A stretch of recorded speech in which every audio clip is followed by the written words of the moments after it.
que considero trascendente el que corresponda al Congreso de los Diputados evaluar la idoneidad de los candidatos para ocupar la máxima responsabilidad, bien que colegiada, de los organismos reguladores llamados independientes,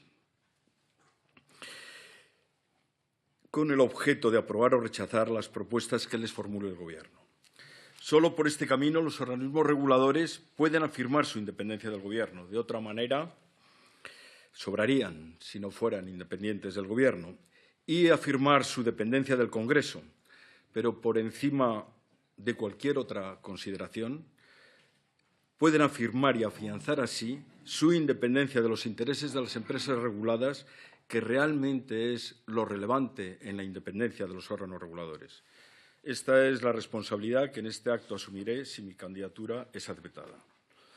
Como han podido ver por mi currículum, mi formación académica, economista y doctor en Derecho, se aproxima a los requerimientos pluridisciplinares a los que se enfrenta el trabajo del regulador, y mi experiencia profesional ha enriquecido desde diferentes perspectivas mi propia formación, en particular en el sector eléctrico al que estoy vinculado desde 1979, año en el que desde el Servicio de Estudios del Instituto Nacional de Industria entré en contacto con las empresas eléctricas entonces públicas, Unelco, GESA, Ener y Endesa.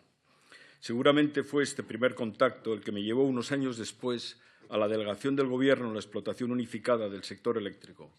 Recuerdo que cuando el comisario de la Energía, Martín Gallego Málaga, con quien había coincidido en el Servicio de Estudios del INI, me propuso que aceptara el nombramiento de delegado del Gobierno, le contesté que imposible, que yo no sabía qué era la electricidad, que no sabía exactamente qué diferencias había entre potencia y energía.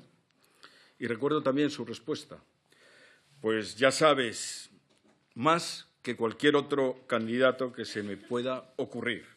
Era 1983. En la delegación del Gobierno tuve la suerte de poder contar con los mejores maestros que podía haber imaginado, entre ellos José Luis Torá, ingeniero eléctrico y director general técnico de Endesa, y rápidamente aprendí que, si bien potencia y energía no eran la misma cosa, en un eje de coordenadas en el que la CISA representara las unidades de tiempo, la segunda era la integral de la primera.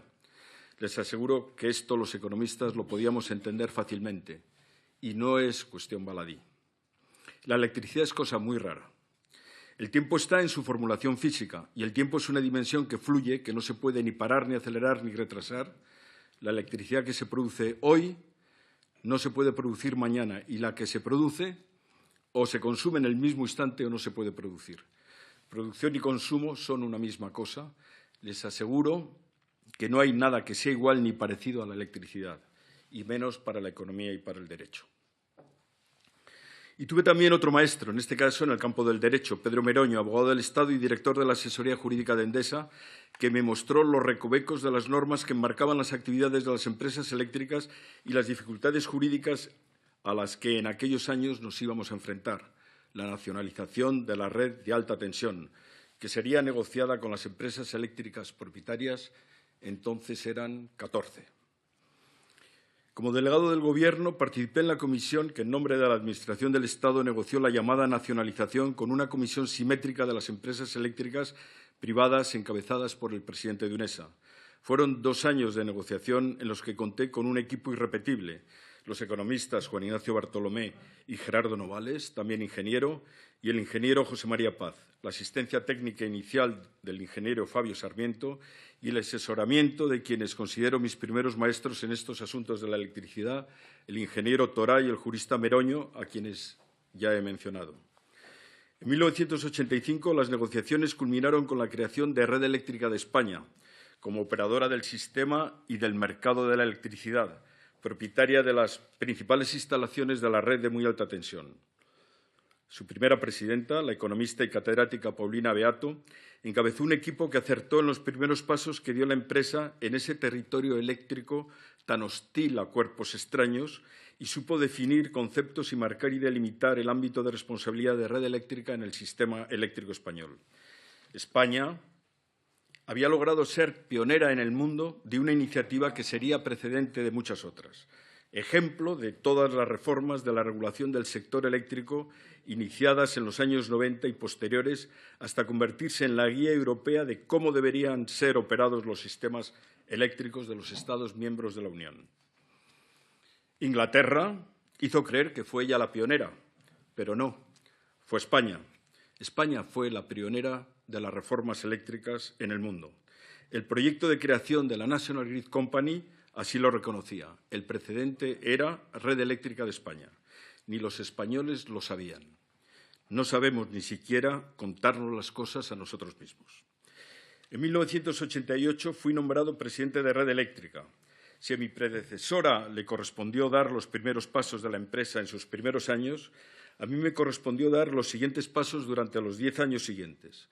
En ese tiempo, Red Eléctrica maduró como empresa y, al mismo tiempo que se convertía en un referente tecnológico en la operación de los sistemas eléctricos, convirtió la yuxtaposición de sistemas eléctricos privados débilmente interconectados que caracterizaban al sector eléctrico español, los convirtió en un solo sistema eléctrico operado desde una gran red eléctrica nacional con un centro de control eléctrico, el CECOEL, que hoy sigue siendo, por su concepción inicial, un centro de control de referencia mundial. El sistema eléctrico es un sistema en su sentido más estricto. Nada de lo que pase en un rincón del sistema es ajeno a cualquier otro elemento que sea parte integrante de ese sistema. Por mucha que sea la distancia física que separe a dos acontecimientos eléctricos, la distancia eléctrica entre ambos es tan pequeña que un observador exterior solo podría concluir que no se trata de dos acontecimientos, sino de uno solo. La electricidad viaja por nuestras redes eléctricas a una velocidad muy cercana a la de la luz. En el sistema eléctrico, todo lo que pasa, pasa al mismo tiempo. Todo es simultáneo. Y en ese sistema tan estricto, carente de concesiones, las centrales nucleares son una parte esencial de singulares características. Su interacción con la seguridad del sistema es muy elevada porque el sistema eléctrico es el destino final del ciclo de aprovechamiento de la energía nuclear.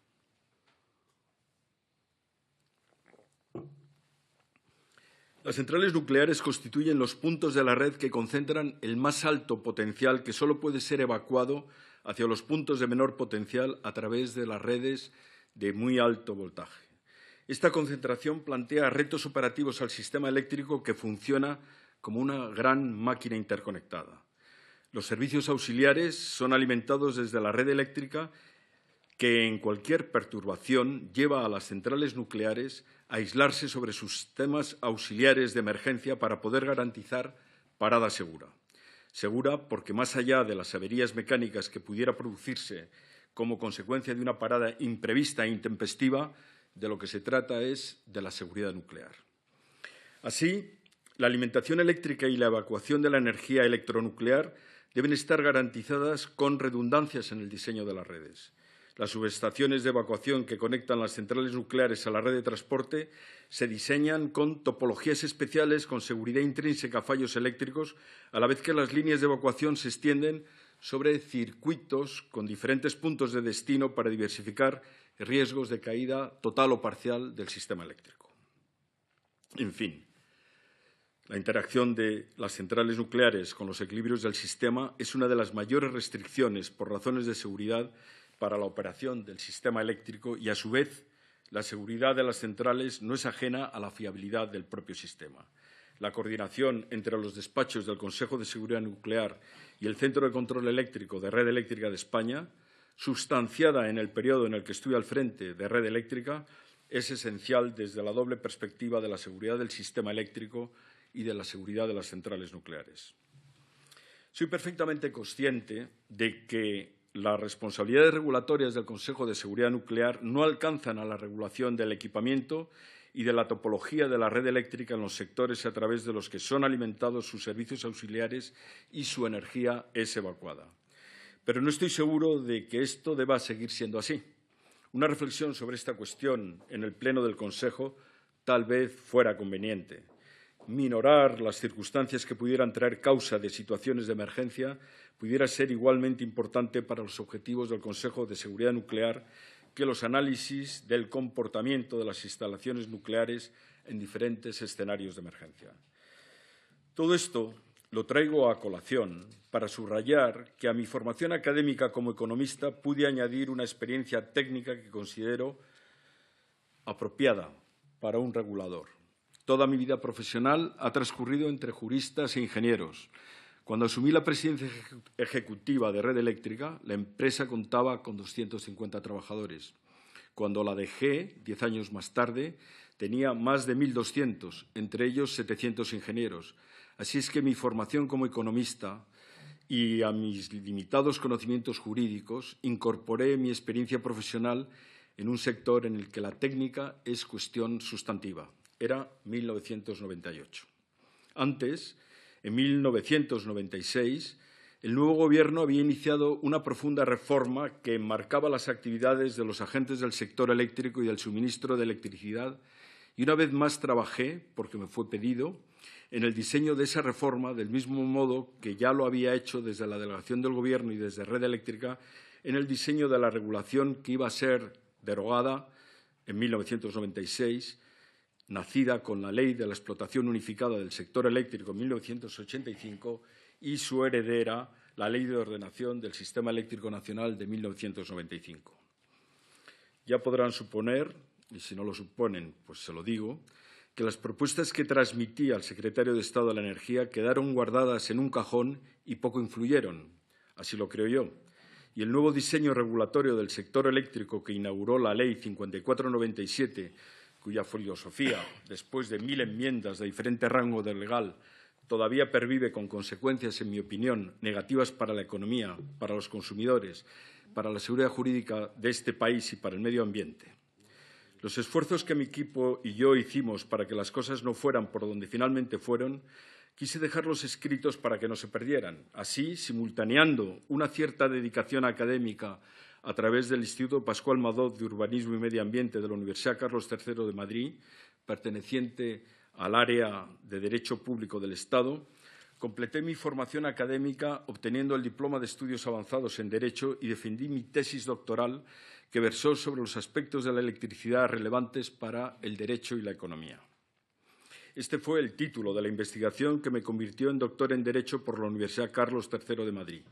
Ya en 2004 publiqué un libro que recoge la experiencia regulatoria que hasta entonces había acumulado, Un mercado para la electricidad, publicado en la editorial Marcial Pons, que quería responder a la falsa disyuntiva entre liberalización y regulación a la que continuamente se quiere que el derecho y la economía se enfrenten. Mi libro fue prologado por dos eminentes juristas, catedráticos de Derecho Administrativo, los profesores Tomás de la Cuadra y Luciano Parejo. Sus aportaciones hubieran merecido, por su excelencia, ser publicadas en separata parte. Mi tesis, liberalización y regulación, no son conceptos antagónicos, sino complementarios. Cuanta más liberalización, mayor regulación es necesaria para que la libertad de los agentes económicos no quede en manos del poder de las grandes empresas en detrimento de los derechos de los ciudadanos. Yo creo que el sector eléctrico no ha sido liberalizado. El sector eléctrico ha sido desregulado, bien que bajo una maraña de normas contradictorias e inescrutables que esconden la auténtica naturaleza de la gobernanza eléctrica. En 2005 fui nombrado consejero de la Comisión Nacional de la Energía, responsabilidad que me permitió completar durante los siguientes 6 años mi formación como regulador con una especial dedicación a la electricidad. No fue un periodo fácil. Basta recordar que en esos años las empresas eléctricas incumbentes se convirtieron en multinacionales y que se produjeron varias OPAs que completaron de algún modo la transfiguración ya iniciada de la cultura industrial de las empresas eléctricas en una cultura puramente financiera. Yo fui ponente de la OPA de E.ON sobre Endesa. Mi propuesta obtuvo un solo voto, el mío. Espero que tal cosa no sea una premonición si finalmente me incorporo al Consejo de Seguridad Nuclear. Digo que mi propuesta obtuvo un solo voto y Endesa, antes que catalana, alemana, acabó siendo italiana, pero finalmente, permítanme que les dé mi cruda opinión, expoliada, adjetivo que solo utilizo, como ustedes comprenderán, a modo de metáfora para que se me entienda. Con todo esto, ustedes comprenderán que fue en la Comisión Nacional de la Energía donde acabé de entender cabalmente la importancia que para la sociedad tiene la calidad de sus instituciones, en especial la calidad de los órganos reguladores. He de decirles que, al respecto, mi diagnóstico no es bueno. En España tenemos que hacer un gran esfuerzo para progresar en este terreno. Nada revelo aquí afirmando que la seguridad nuclear y la protección radiológica están por encima de cualquier otra consideración que pudiera tener en cuenta la seguridad del abastecimiento o criterios económicos en los dictámenes del Consejo. En el Consejo de Seguridad Nuclear, a los consejeros, en el ejercicio de su cargo, no les corresponde hacer política energética. La política regulatoria bajo su responsabilidad se limita nada más y nada menos que a la protección de los efectos nocivos de las radiaciones ionizantes sobre el medio ambiente, las personas y los bienes. Un suceso nuclear que se sitúe en los 4 niveles de mayor gravedad de la escala INES es, desde luego, de muy baja probabilidad, pero sus consecuencias, para lo que aquí nos interesa, tienden a infinito. El resultado del producto de la probabilidad por sus consecuencias estaría muy cerca de ser inasumible para la sociedad.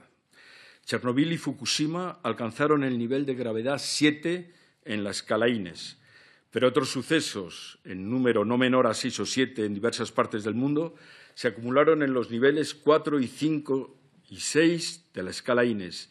Así es que baja probabilidad de ocurrencia de accidentes nucleares, pero ocurren.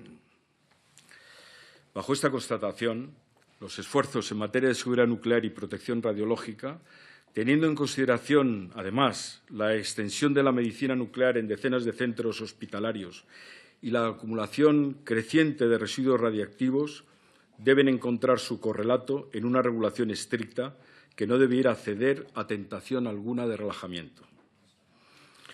Las resoluciones aprobadas por esta comisión del Congreso en su sesión del día 28 de junio de 2017, contenidas en el informe de la ponencia encargada de las relaciones con el Consejo de Seguridad Nuclear, marcan con toda claridad y contundencia los esfuerzos de rigor regulatorio y gestión de recursos que corresponde abordar al Consejo.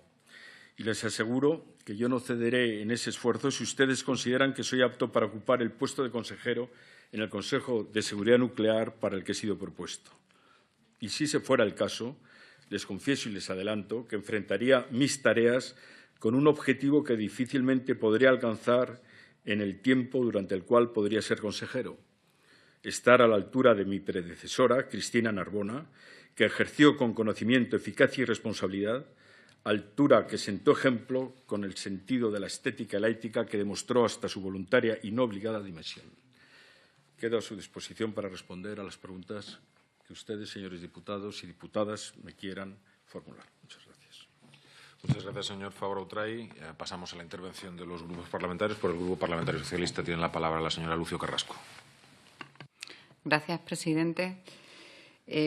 Muchas gracias al señor don Jorge Fabra por su intervención y por su exhaustiva presentación tanto de su currículum como del conocimiento del sector energético en general y del Consejo de Seguridad Nuclear y sus funciones en particular. Señorías, como todos conocemos, hoy se va a hacer el trámite necesario para cubrir la vacante del Consejo que dejó la consejera Narbona hace 5 meses, en un procedimiento de sustitución sin precedentes en este y otros organismos reguladores. Agradecemos desde el Grupo Parlamentario Socialista su intervención y nos congratulamos de que alguien con el prestigio y la trayectoria profesional que usted tiene vaya a formar parte del Consejo de un órgano que necesita pluralidad, confianza, rigor y transparencia. Usted, señor Fabra, ha demostrado a lo largo de su trayectoria profesional coherencia y rigor en su pensamiento y un alto grado de honestidad intelectual en las distintas responsabilidades profesionales que ha ido asumiendo. Hoy ha demostrado su incontestable solvencia para ocupar su silla en el Consejo. Ha hecho una aportación interesantísima sobre la visión holística del sistema eléctrico y, en el caso de la energía nuclear, con su interacción con la seguridad. ese conocimiento exhaustivo de su cometido dentro del Consejo le resultará más fácil para que en el periodo corto de tiempo que tiene por delante pueda asumir desde el primer día todas las responsabilidades que se le van a encomendar. Señor Fabra, le voy advirtiendo que entra usted en un organismo que lleva puesto en tela de juicio desde hace unos años por la falta de transparencia y los conflictos que allí se dan. Esta dilación en su nombramiento hace pensar que algo está ocurriendo y que hay que resolver. Además de esta introducción, quisiera hacer algunas preguntas que, como grupo parlamentario, queríamos conocer acerca de su visión, ya que durante su intervención ha demostrado conocer sobradamente el ámbito de la regulación energética.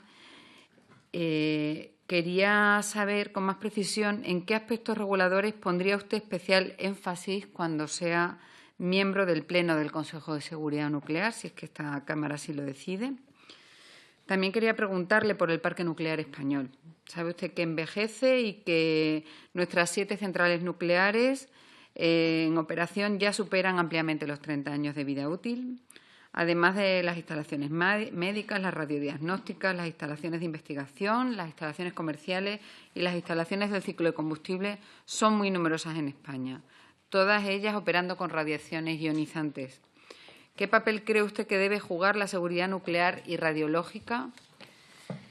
Y, por último, quería preguntarle, ya que usted tomará posesión del cargo en sustitución de Cristina Narbona, es decir, que solo permanecerá en su puesto previsiblemente hasta diciembre del 2018, también le quiero advertir, aunque creo que ya lo conoce, que este va a ser un año clave, porque el Consejo de Seguridad Nuclear enfrenta retos tan importantes como iniciar el desmantelamiento de Garoña, que debe pasar a manos de Enresa, e informar sobre la solicitud de autorización del ATC de Villar de Cañas. Quisiera saber cuál es su posición sobre ambos temas. Agradecemos también su seguimiento sobre las propuestas de resolución que esta comisión hizo en el año anterior y le pedimos que ese seguimiento permanezca durante el tiempo que esté en el Consejo, ya que a veces muchas de las resoluciones quedan en saco roto y se vuelven a seguir aprobando en años consecutivos.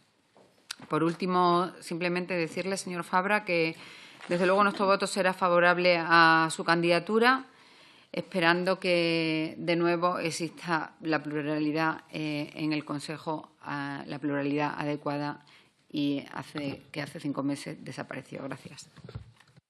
Muchas gracias, señora Lucio Carrasco. Por el Grupo Parlamentario Confederal Unidos Podemos, en Comú Podem en Marea, tiene la palabra el señor López Dural de Garmendia. Buenos días y muchas gracias, señor Fabra, por su presentación y por aceptar el reto de formar parte del Consejo de Seguridad Nuclear si este Congreso así lo decide. Lamentamos efectivamente el retraso del Gobierno en esta presentación porque efectivamente desde el 1 de julio en que Cristina Narbona, la anterior consejera, dejó el puesto, pues han transcurrido 5 meses y nos parece que es un plazo inexplicablemente largo para que esa sustitución se produzca, mucho más teniendo en cuenta que se trata de una sustitución por un periodo de tiempo el que le quedaba a la anterior consejera y, por lo tanto, el tiempo restante creo que es alrededor de un año, no mucho más lo que queda de ese mandato, ¿no? En todo caso, es un tiempo y es un momento muy relevante para el futuro y para el presente nuclear en nuestro país, porque nuestras plantas nucleares se encuentran en un proceso de envejecimiento que va haciendo que una serie de cuestiones relativas a seguridad pues se vayan agravando. Este envejecimiento tiene consecuencias en todos los ámbitos y realmente entramos en un nuevo momento de la realidad de la energía nuclear en España, ¿no? Estamos en el momento del proceso de eliminación de las nucleares. Todos estamos de acuerdo en este momento, en este Congreso de los Diputados. Hay una discusión que incluso trasciende y va más allá, que es una discusión sobre cómo debe ser el futuro y cómo debe ser la transición energética hacia lo que nos dirigimos.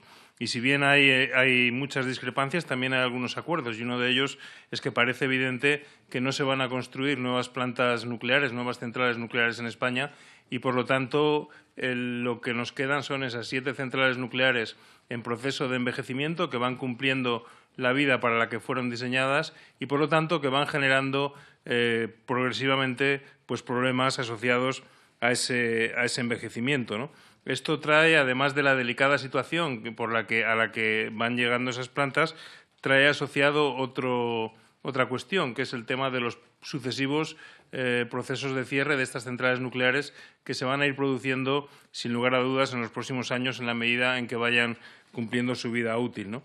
Y lógicamente, asociado a ello el desmantelamiento que ya tiene que empezar, por ejemplo, de la central nuclear de Garoña. Por lo tanto, entramos en una fase en la cual, precisamente, la seguridad para los ciudadanos y el medio ambiente pues es clave, porque entramos en una fase más problemática, quizás, de lo que ha sido hasta ahora el funcionamiento de las centrales nucleares.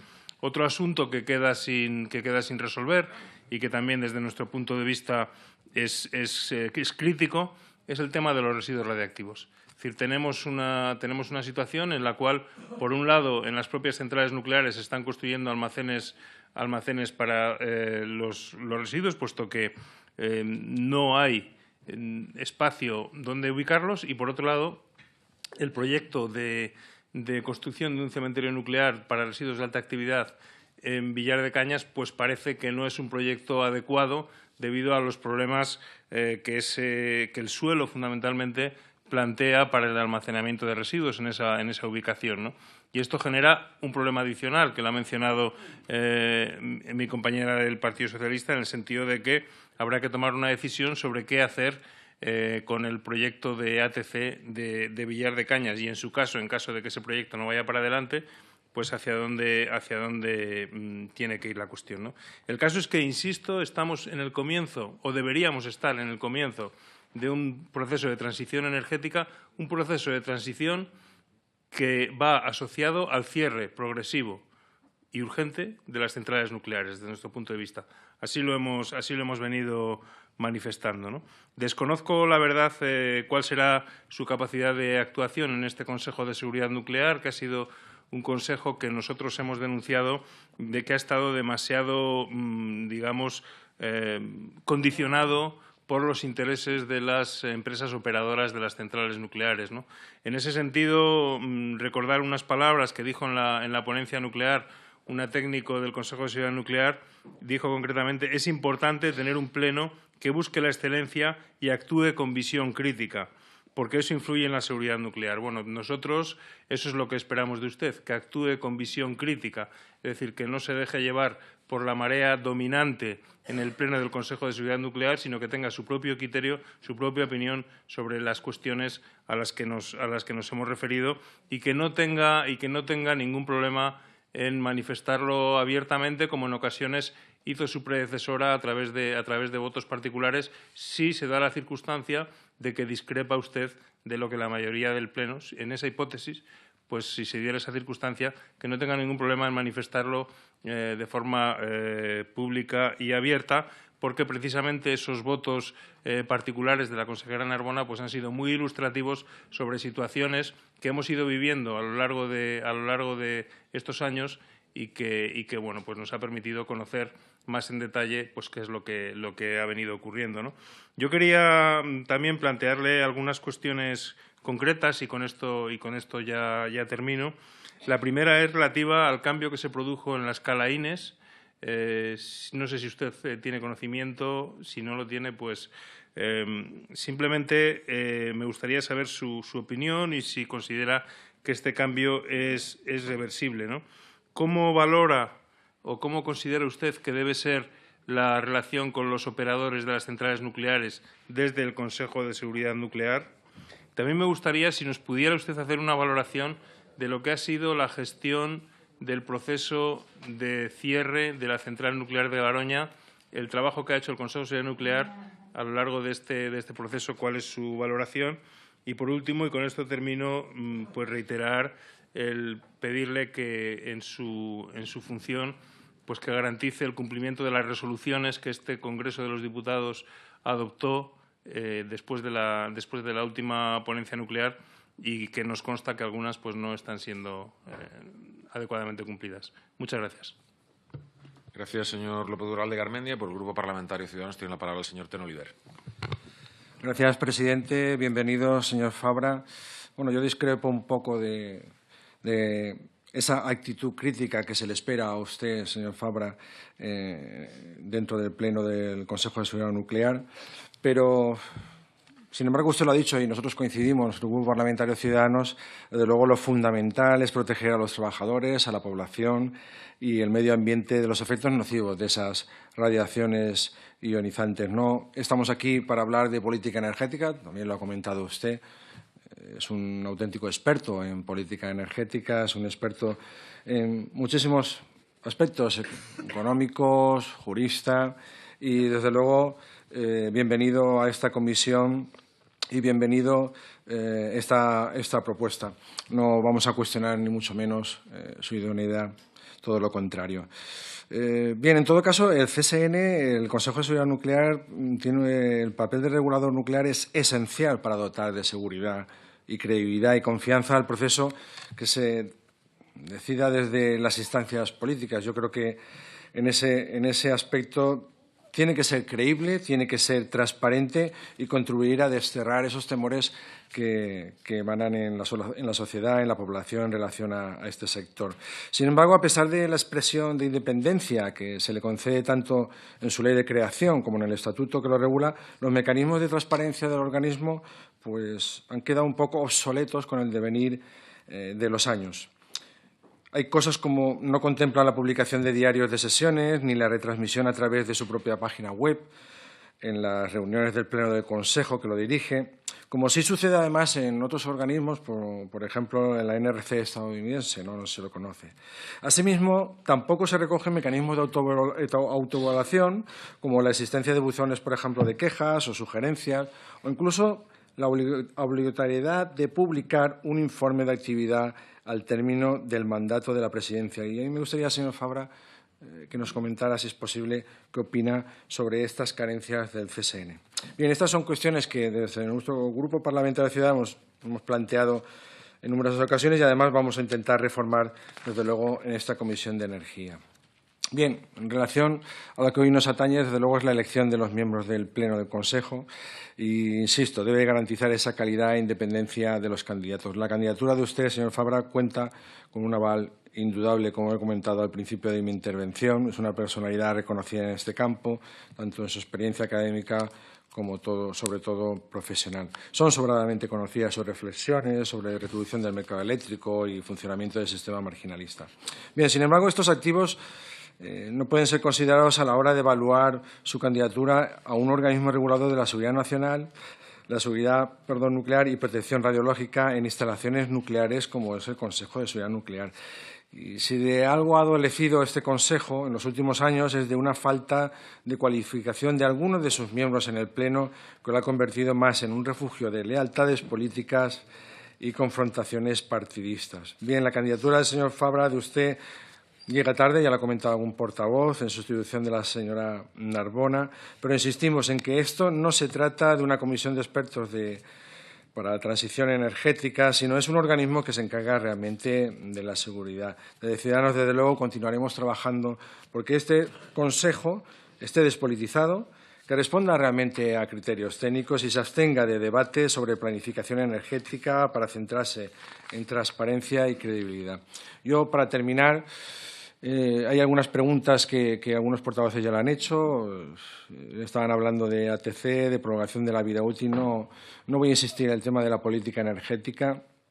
Sabe usted perfectamente que no tenemos una ley de transición energética. Sabe que llevamos muchísimos años, más de 15 años, debatiendo sobre el mix energético. No hay un pacto de Estado por la energía. El bipartidismo, la verdad es que durante muchísimos años nos ha traído a esta situación y ahora tenemos muchísimos retos que afrontar. Pero yo voy sobre todo a la parte técnica, señor Fabra. Nadie duda de su formación, económica, jurídica, incluso en política energética, pero a mí me gustaría que me concretara también si podría exponer a esta comisión cuál es su experiencia concreta en materia de seguridad nuclear y protección radiológica. ¿Cuáles son, a su juicio, las principales prioridades en materia de seguridad nuclear y protección radiológica que tiene nuestro país, ¿no? Y, por último, ¿cuáles son, a su juicio, las necesidades que tiene el Consejo de Seguridad Nuclear? ¿Cómo cree que usted, señor Fabra, podría contribuir a mejorar este Consejo de Seguridad Nuclear? Muchísimas gracias. Gracias, señor Tenoliver. El Grupo Mixto, el señor Martínez Oblanca, ¿desea intervenir? Sí, señor presidente. Pues tiene usted la palabra. Pues muchísimas gracias. Bien, escuchadas las diferentes intervenciones de los portavoces, me queda poco más que sumarme al agradecimiento por las explicaciones del señor Fabra Outray, que junto con su currículum profesional y el reconocimiento de su trayectoria le acreditan sobradamente para cubrir el puesto vacante en el Consejo de Seguridad Nuclear. Estos días y a lo largo de toda la legislatura, la electricidad es una cuestión prioritaria. La incorporación del señor Fabra al CSN y su dilatada experiencia técnica en torno al sistema eléctrico, yo creo que es una muy buena aportación que ojalá pudiera percibirse en el sector eléctrico ante la altísima dependencia energética que tiene España. Si bien ya nos ha recordado usted que de lo que se trata en el Consejo es precisamente y por encima de todo la materia de seguridad nuclear. Señor Fabra, es usted un veterano y eso ya de mano a mí me parece que es una gran aportación al CSN. Para los que hicimos la mili nos decían de entrada que la veteranía es un grado, y eso se transformó en un cliché del acervo popular que creo que tiene perfecta validez también en estos días y en la materia que nos ocupa. Usted es un veterano observador y un veterano partícipe en primera línea de la evolución del sistema eléctrico español, en cuyo mix de fuentes energéticas ha sido crucial la energía nuclear en las últimas 4 décadas y también a fecha de hoy. Le pediría, apelando a su veteranía profesional y a sus grandes conocimientos, un diagnóstico sobre nuestro parque nuclear. Y una segunda petición. A mí me parece, y se ha dicho aquí por algunos portavoces, que es muy urgente que España se dote de almacén temporal centralizado para el almacenamiento de residuos nucleares. La propuesta de Villar de Cañas, que iba por buen camino, está siendo torpedeada, yo me atrevo a decir que con alevosía. Y le pido, por favor, que España necesite cuanto antes su ATC y, por tanto, le pido que añada a sus tareas dentro del CSN un interés prioritario para resolver el enorme problema en ciernes que tenemos los españoles con el almacenamiento de los residuos nucleares. Y, por último, en fin, superado este trámite parlamentario y una vez que el Gobierno proceda a su nombramiento, pues le deseo el mayor de los éxitos en su importantísima tarea en el CSN. Muchas gracias. Muchas gracias, señor Martínez Oblanca. Y, por último, por el Grupo Parlamentario Popular, tiene la palabra el señor Herrero Bono. Gracias, presidente. Señorías, en primer lugar, y en nombre del Grupo Parlamentario Popular, darle la bienvenida a esta comisión al señor Fabra Outray. Decir que después de analizar y examinar el currículum tanto formativo, su formación académica como su experiencia, a la cual también nos ha expuesto como consejero de la Comisión Nacional de Energía que fue en su día, presidente de la Red Eléctrica Española, delegado del Gobierno a la explotación del sector eléctrico, ha escrito numerosos artículos, como el principio regulatorio del mercado de la electricidad, el déficit tarifario, el diseño de mercado. Ha intervenido también con colaboraciones con otro tipo de obras colectivas, como la energía, desarrollo y medio ambiente, el mercado único de energía del sector eléctrico. Ha escrito, como ha dicho, un libro sobre el mercado de la electricidad, la tesis, en la cual de su doctorado. Por lo tanto, dado su currículum y su experiencia, vemos que avala la capacidad que tiene usted para ser consejero del Consejo de Seguridad Nuclear. Por lo tanto, nosotros entendemos que se ha aceptado la propuesta que se hizo por parte del Consejo de Ministros el pasado 17 de noviembre. Lo que pasa que nosotros sí que también lamentamos es la falta de consenso que ha habido en los distintos grupos parlamentarios para que llegar a este acuerdo hubiera sido mucho antes en el tiempo. Para nosotros y para todos, el Consejo de Seguridad Nuclear es un ente independiente, que no depende del Gobierno, pero que sí está sometido al control parlamentario. Y es el Parlamento quien ejerce esta dirección e influencia sobre el Consejo de Seguridad Nuclear, y eso es precisamente lo que venimos a hacer hoy aquí en esta Comisión de Energía.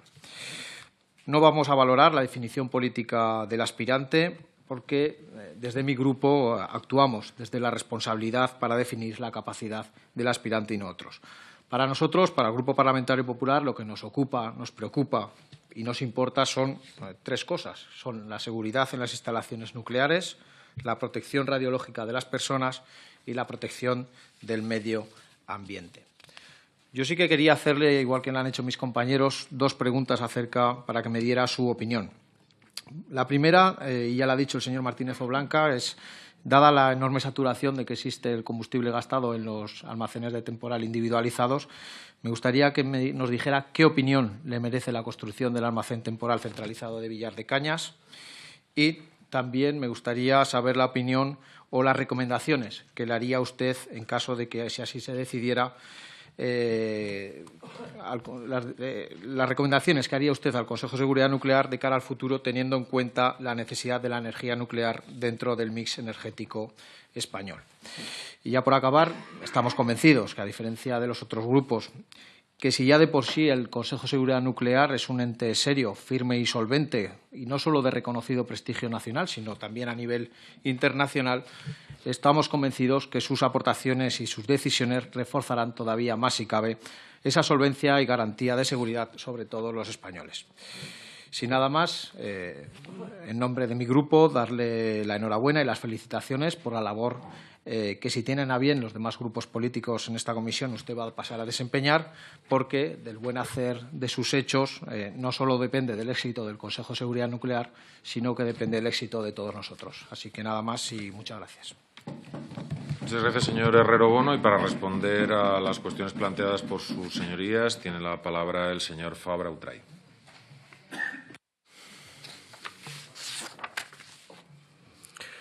Bueno, muchas gracias por todas sus preguntas, que la verdad abarcan todas las cuestiones y todas las preocupaciones. Incluso diría que tienen todos los ciudadanos que han puesto su atención en la seguridad nuclear y en la protección radiológica. Intentaré ir respondiendo a las preguntas de acuerdo con las notas apresuradas que he ido tomando por el orden en que sus señorías han ido preguntando. En primer lugar, las preguntas que me ha formulado la portavoz del Grupo Socialista. Es decir, efectivamente, el énfasis que yo pondré cuando sea miembro del Consejo de Seguridad Nuclear, si así lo deciden ustedes, pues se centrará, como no puede ser de otra forma, en la transparencia de sus decisiones, de sus actuaciones, de sus dictámenes, de sus discusiones. La cultura de seguridad en el Consejo de Seguridad Nuclear es completamente imprescindible, y esa cultura debe ir asentándose y no ceder a ninguna otra tentación. En mi exposición he dicho con toda claridad pues lo que siento, e incluso diría que como ciudadano. El Consejo de Seguridad Nuclear dispone de un equipo técnico de una alta preparación. Diría que incluso es un organismo que desde el punto de vista técnico tiene prestigio en todo el mundo. La seguridad nuclear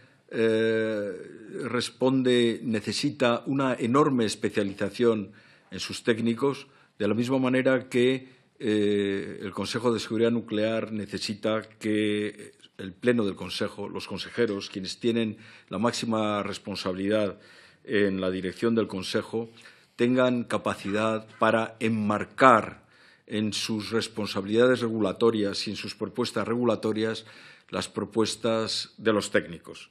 En definitiva, tiene la responsabilidad de lograr que los recursos humanos que están a disposición de los consejeros puedan trabajar con plena confianza, con pleno respeto, para que sus propuestas puedan ser recogidas en el marco regulatorio, que no deja de ser un marco jurídico, y, en definitiva, establecer los necesarios equilibrios de los derechos y obligaciones de todos los agentes que concurren en la seguridad nuclear.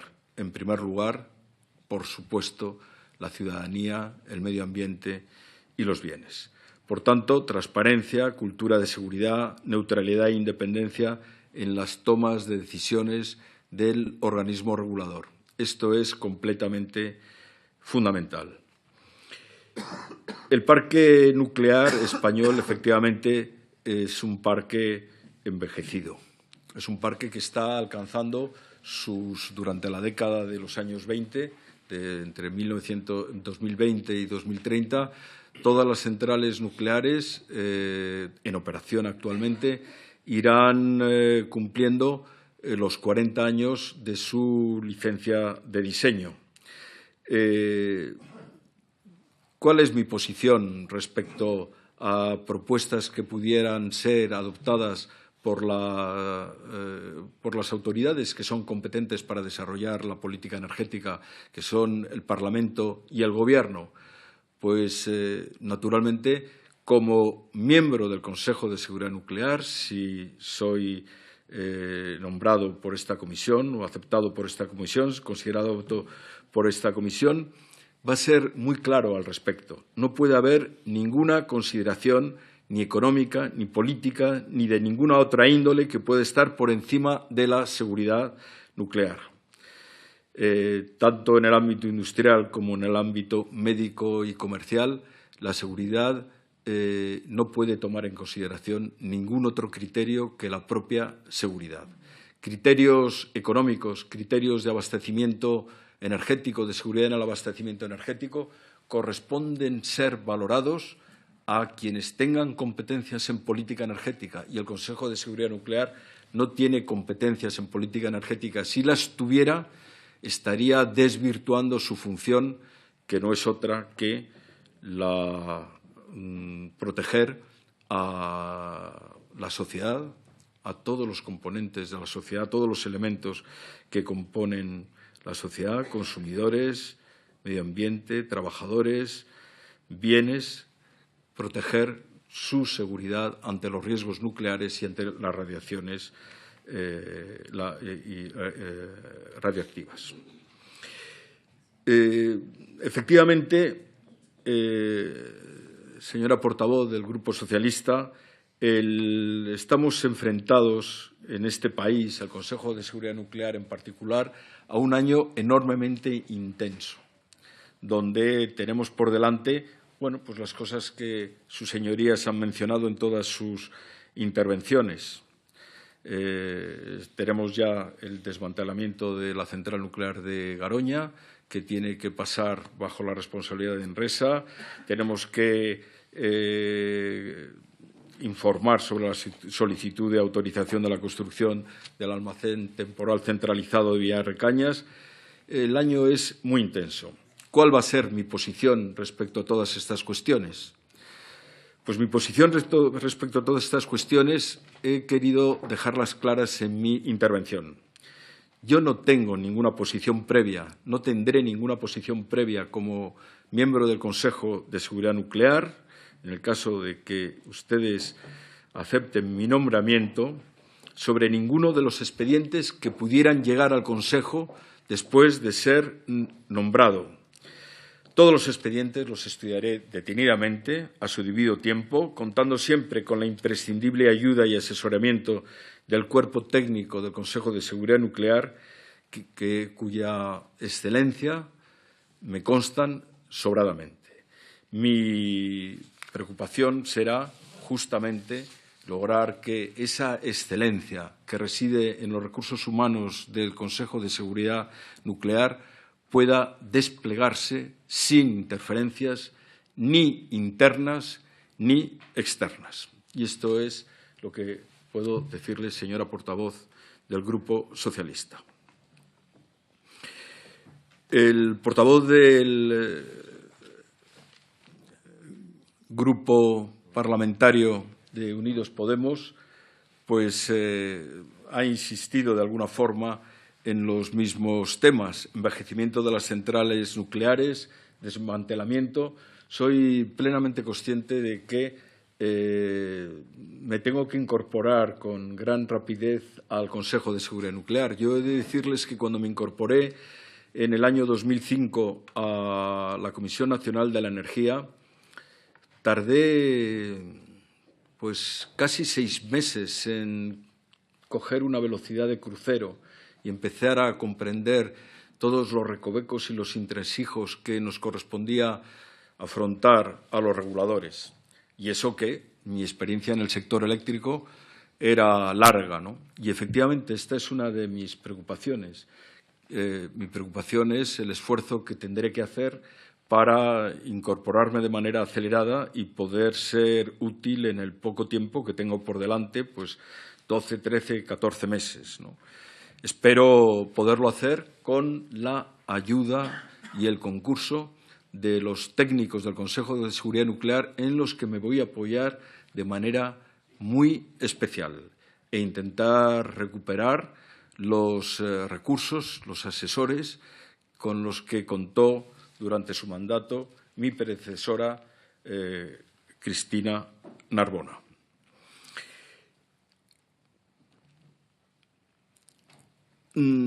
Criterio propio, sabe el portavoz del Grupo del Congreso de Unidos Podemos que lo tengo. Y, desde luego, en fin, en este momento de mi trayectoria profesional no lo voy a perder.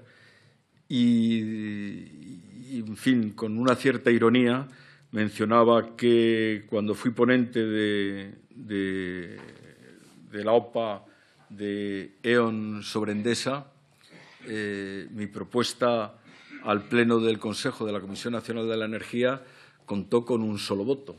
Bueno, esto quiere decir algo muy sencillo, que mi posición era completamente independiente y mi propuesta fue tan transversal que solo contó con mi voto y contó con el voto en contra del resto de los consejeros. Puedo decir que, lamentablemente, los resultados de aquella circunstancia, pues con el tiempo me han venido a dar la razón. Solamente quiero señalar con esto que a lo largo de mi trayectoria profesional creo que he acreditado mi independencia de criterio y, desde luego, la voy a mantener en el Consejo de Seguridad Nuclear. Y he de decir que en el Consejo de Seguridad Nuclear con más razón que en ningún otro organismo. Naturalmente que como ciudadano tengo las preocupaciones que aquí se han puesto de manifiesto, las preocupaciones que en particular ha puesto de manifiesto el portavoz del Grupo Parlamentario Unidos Podemos. Pero, si bien como ciudadano yo seguiré teniendo mi opinión sobre las cuestiones de política energética y como ciudadano pues opinaré, como puede opinar cualquier ciudadano, como consejero, como miembro del Consejo de Seguridad Nuclear, todas mis opiniones, actuando como tal, se limitarán simplemente a opiniones que nacerán en el criterio técnico de los servicios del Consejo de Seguridad Nuclear sobre la seguridad nuclear y la protección radiológica. El portavoz del Grupo Parlamentario Ciudadanos, transparencia, autoevaluación. ¿Cómo puedo, de alguna forma, aportar algo que mejore el funcionamiento del Consejo de Seguridad Nuclear? Bueno, autotransparencia, transparencia, toda la del mundo. Creo que la transparencia es completamente fundamental.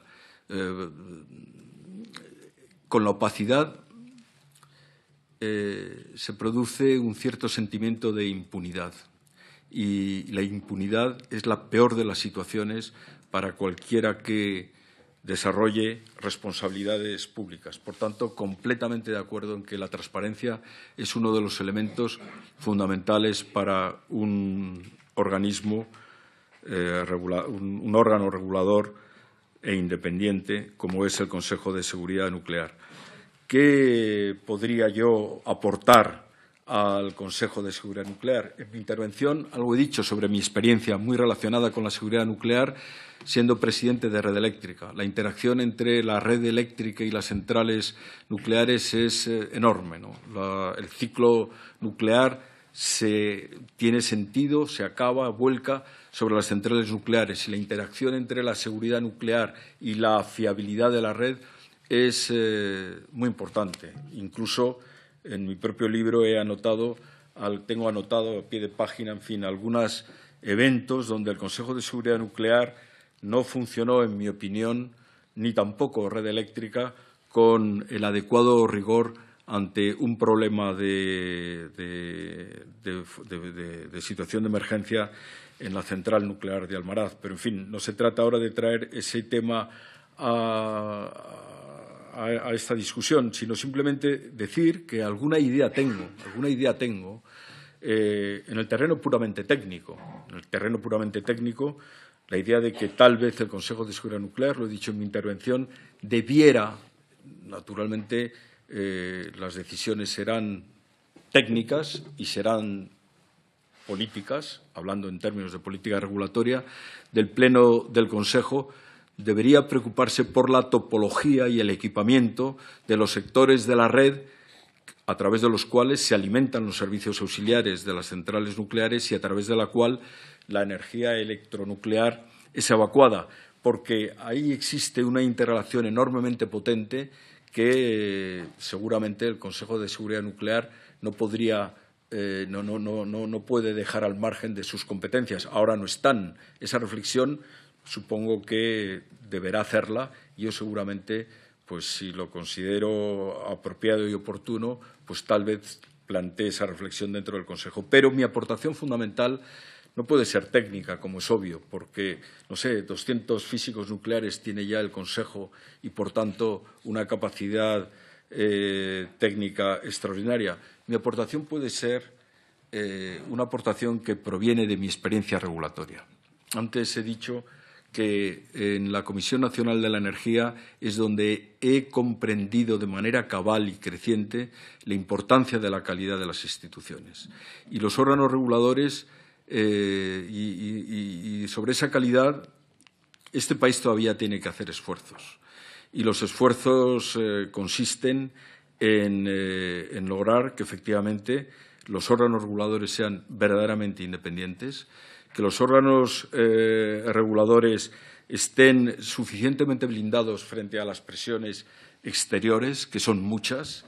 Yo, en fin, por ser un poco ameno, diré simplemente que en el Pleno de la Comisión Nacional de la Energía, un estornudo o un guiño de un consejero movía 100 millones de un sitio a otro, ¿no?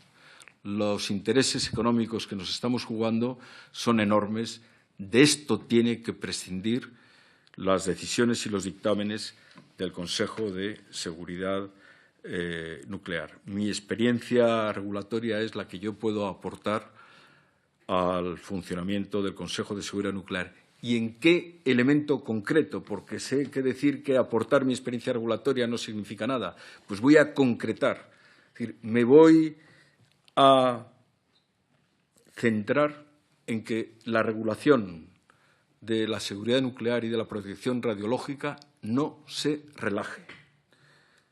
Y esta es una preocupación porque, como me consta y les consta con toda seguridad a todos ustedes, que hay intereses económicos potentes en una o en otra dirección, porque no sabemos si los intereses económicos están a favor del cierre de las centrales nucleares o a favor de la prolongación de las centrales nucleares, me voy a esforzar simplemente en que no haya criterios económicos ni criterios de seguridad en el abastecimiento, que los criterios solamente sean criterios de protección radiológica y de seguridad nuclear y que la regulación que existe no dé ningún paso atrás.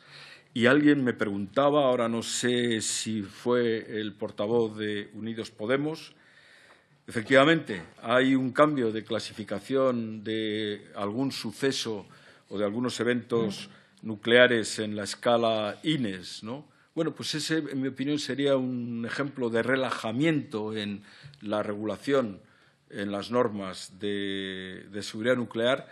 Naturalmente, no voy a opinar ahora. Deberé recibir los informes correspondientes, los analizaré con detenimiento.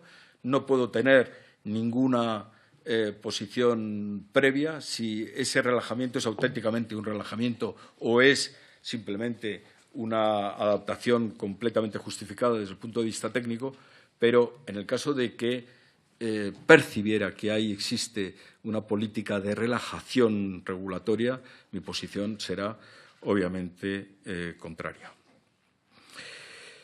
El portavoz del Grupo Mixto, ¿cuál es el diagnóstico sobre el parque nuclear? Bueno, pues yo tengo un diagnóstico sobre el parque nuclear que lo he vivido en mi experiencia como presidente de Red Eléctrica. El parque nuclear español es el parque nuclear más eficiente que existe en el mundo. Y esto lo digo desde una perspectiva estrictamente económica, porque hasta ahora mi posición se ha desarrollado en el terreno de la política energética. Cuando hablamos de eficiencia en un parque nuclear, ¿a qué nos estamos refiriendo? Nos estamos refiriendo simplemente a horas de disponibilidad, porque la energía nuclear es una energía de base que aporta inercia al sistema, aporta potencia firme y, por tanto, es fundamental su disponibilidad, es decir, cuántas horas al año está disponible. Y he de decir que los incentivos regulatorios que las centrales nucleares han tenido durante mucho tiempo hicieron que sus propietarios tuvieran especiales cuidados en su mantenimiento y fueran eficaces en las cargas y recargas para que las centrales nucleares estuvieran funcionando durante un mayor número de horas. Es decir, que mi opinión sobre el parque nuclear es magnífica. Lo que pasa es que, naturalmente, esta opinión no ignora que es un parque que está muy cerca de algunas centrales. En fin, en 2021 tendremos que plantearnos en el Consejo de Seguridad Nuclear la solicitud correspondiente para la prolongación de la vida nuclear, ¿no?, Almaraz, ¿no? Pero con esto lo que quiero decir que por motivos estrictamente técnicos yo no mantengo una posición antinuclear de ningún tipo. Es más, si se indaga en las hemerotecas, podrá verse que yo he sido pronuclear durante un tiempo nada despreciable. Esa posición pronuclear, en fin, se moderó mucho con el accidente de Chernobyl y desapareció completamente con el accidente de Fukushima, con lo cual lo único que puedo decir es que confío, desde el punto de vista de la seguridad nuclear, en las capacidades técnicas de quien tiene esa responsabilidad, que es el Consejo de Seguridad Nuclear y la propia Comisión de Energía, que a través de su ponencia nuclear debe exigir, porque me he quedado impresionado al leer sus conclusiones, que el Consejo de Seguridad Nuclear, que debe estar sometido a este Congreso, cumpla cabalmente sus resoluciones. Me parece cuestión fundamental. Y respecto al Grupo Popular, agradezco que apoye mi nombramiento, como ha dicho. Quiero decirle claramente que mis posiciones en materia de política energética no se manifestarán de ninguna manera. Usted las conoce y, naturalmente, las seguiré teniendo, pero sé distinguir perfectamente mi posición a la hora de ejercer una u otra responsabilidad y, como consejero, como miembro del Consejo de Seguridad Nuclear, mis posiciones se centrarán estrictamente en los criterios que deben informar la seguridad nuclear y no en otros criterios de política energética.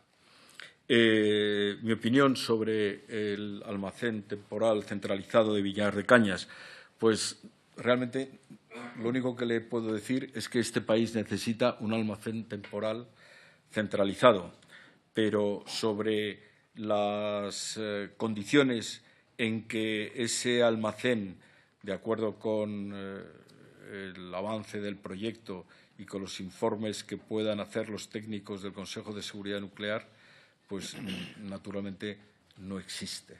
No existe, me atendré a los informes que, a partir de que me incorpore, si fuera el caso, a la mesa del Consejo, pues